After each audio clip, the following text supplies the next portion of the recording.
As Joe Biden said, I think it's a very difficult decision, and it's very difficult to have a sort of unitary opinion about it. Our country, along with many others, have banned cluster weapons.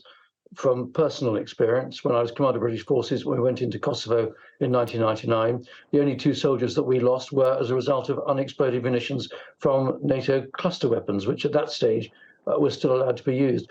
I think the other issue is one of timing. I can understand why the Americans want to provide this additional firepower to Ukraine to help its counteroffensive along.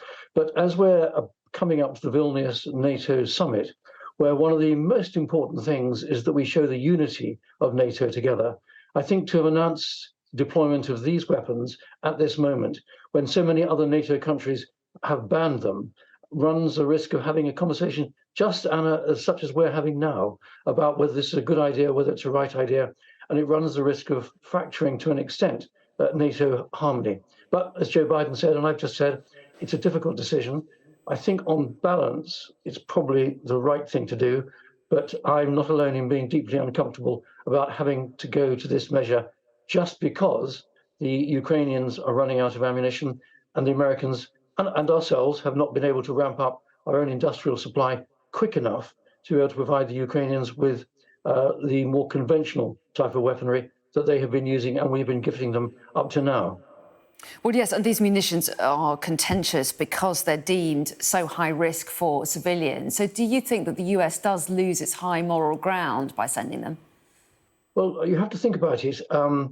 This war is being fought on Ukrainian territory, quite obviously, because the Ukrainians want to throw the Russians off their territory.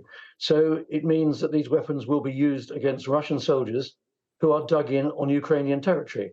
Now, we know that there is a proportion of the submunitions that don't detonate on landing.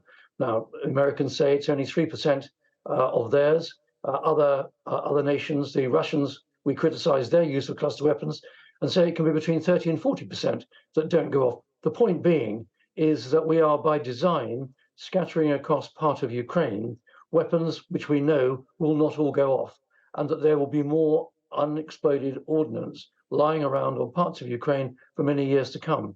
That takes quite a lot of getting your head around.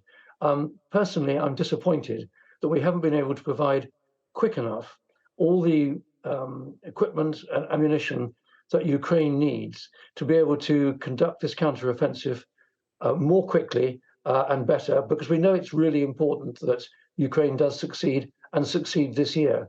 So this is a force majeure that divides opinion. It's unfortunate. And as I said, I think the timing is particularly unfortunate.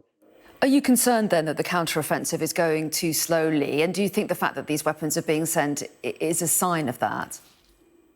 Can I take the first part of that question first? It is going slowly, but I don't think we can criticize, and nor should we criticize the Ukrainians for going slowly. While we have been training Ukrainian soldiers, eventually taking decisions to provide them with more and better and more sophisticated, largely Western equipment, the Russians have spent the same time over last winter and this spring developing really deep and complicated defensive positions. Now, the Ukrainians don't want to throw their young men's lives onto those prepared defensive positions needlessly or recklessly, in the same way that the Russians, frankly, were throwing their young men at Ukrainian defensive positions last year. So the Ukrainians are going cautiously, they're going carefully. They are looking to probe along the extensive Russian defensive lines to find weaker points. And when they have found one or two or more weaker points, that's when I think we will see their attack brigades, largely equipped with Western equipment that they've been preparing and we've been helping them with in recent months. We'll see them deployed, trying to break in and break through the Russian positions. And if they're able to do that and are able to break out beyond, this could then change the whole nature of the war very favorably in the Ukrainians' favor.